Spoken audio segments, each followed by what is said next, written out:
After 2 decades of violence and civil war, which began in 1986, and after the Transitional Federal Government, TFG, of Somalia captured Mogadishu and Kismayo, the TFG attempted to disarm the militias of the country in late 2006.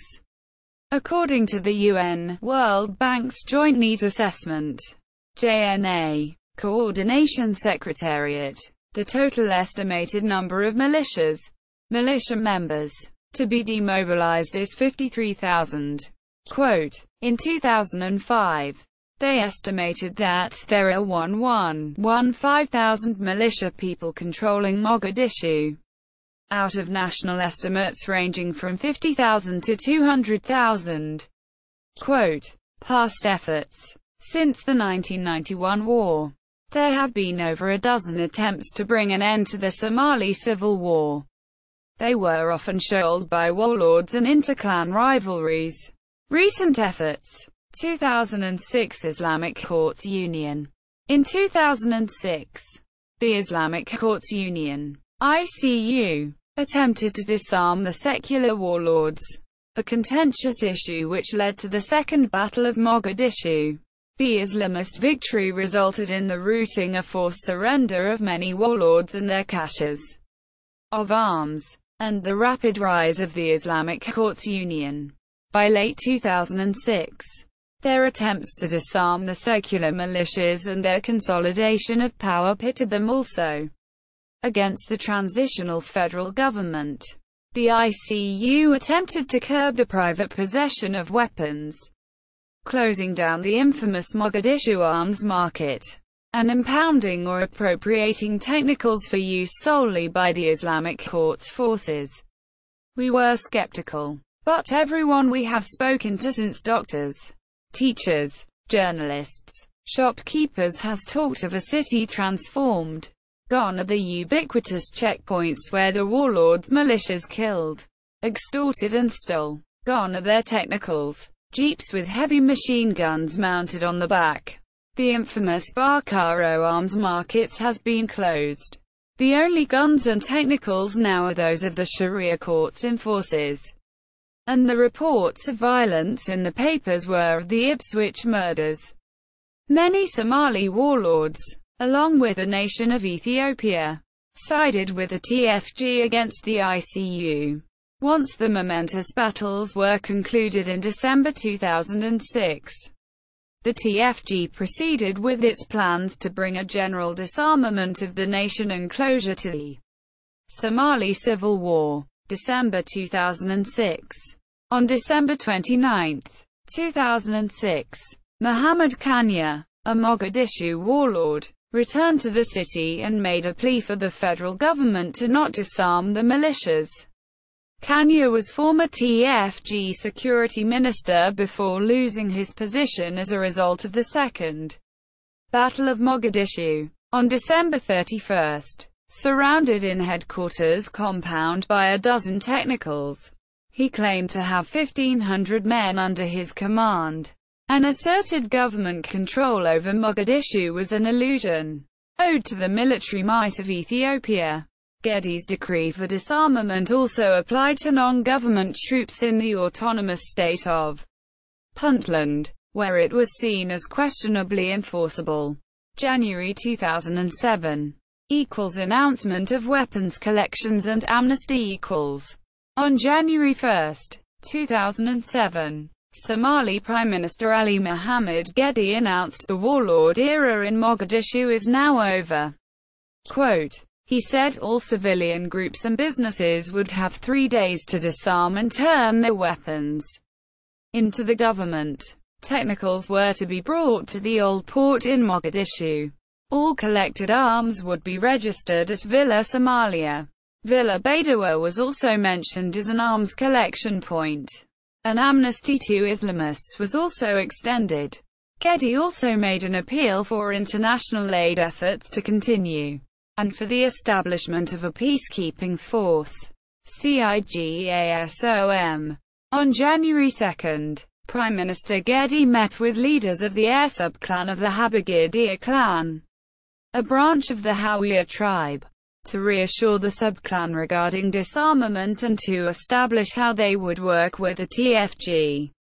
They had been supporters of the ICU.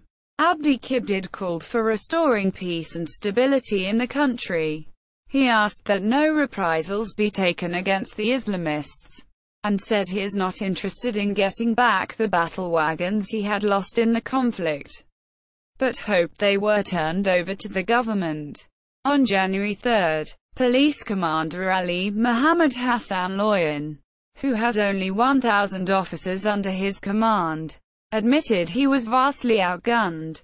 "I cannot say there is a viable police operation in Mogadishu." Meanwhile, the infamous Bakara market had reopened and was doing brisk business. Two other warlords, including MP Muhammad Kanya Afra and his ally Abdi Val Nur Siad, questioned the government plan for a weapons turnover without a plan for the protection of politicians. A group of 20 militia turned in their weapons, along with a machine gun-mounted technical, in hopes of joining the newly forming army.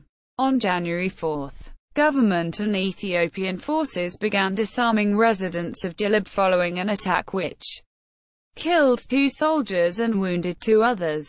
In Mogadishu, TFG militias set up checkpoints in the city. At one checkpoint, a group of militia apparently attempted to extort money from the driver of an oil tanker truck. In the ensuing argument, a rocket was fired at the vehicle, injuring at least 2 or 3 people. The vehicle had been carrying dozens of passengers who disembarked before the rocket attack. On January 5, 1,000 soldiers from Puntland traveled to Mogadishu to help in the disarmament of the capital. In Marka, Lower Shabelle, at least 4 people were killed in inter-militia fighting. 2 other militia and 2 civilians were wounded. Riots in Mogadishu. On January 6, a crowd of more than 100 rioters gathered near Tarabunka Square in Mogadishu.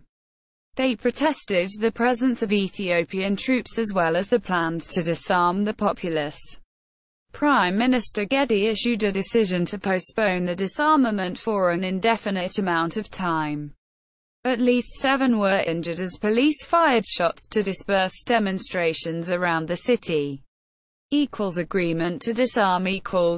On January 12, the same day as the Battle of Ras Kambani ended, Somali warlords tentatively agreed with President Abdullahi Yusuf to disarm their militias and to direct their members to apply to join the National Army or police forces. An estimated 20,000 militia were said to exist throughout Somalia. Muhammad Kanya Afra said the clans were fed up with militias and agreed to disarm his own men. Musudi Alaha was less conciliatory. Meanwhile, even as the meeting was taking place, fighting outside Villa Somalia killed 7 people. The members of government and warlords present for the meeting included the following individuals: President Abdullahi Yusuf Ahmed, Prime Minister Ali Mohammed Gedi, Defense Minister Kol Bahar former leader of the JVA, Muhammad Kanya Afra, MP, Musudi Alahow, MP, former leader of ARPCT, Omar Filish, MP, Botin Izalan, MP, Kol Abdi Kibrid, leader of the self-declared state of Galmudug, Abdi Vol martial law declared . On January 13, the Transitional Federal Parliament, TFP, by a count of 154-2, voted to give the president the power to declare martial law to restore order. Yet on the same day, 9 people were reported killed in fighting in Bioad in central Somalia. Prime Minister Gedi first stated that martial law would be declared on December 29, 2006. Parliament's vote vested the government with the proper legal authority, given their new powers. On January 15, 2007, the TFG closed the radio stations for Shabelle Radio, Horn Afrique, IQK, and the television station Al Jazeera in Mogadishu. The ban was lifted a day later. Warlords turn in arms. On January 17, 2007, Muhammad Kanya and Masudi Yalaha were the first warlords of Mogadishu to disarm, turning over their weapons and committing their militiamen to the government. Though some of Sudi's arms remained in other locations controlled by Kanya and Muhammad Dere.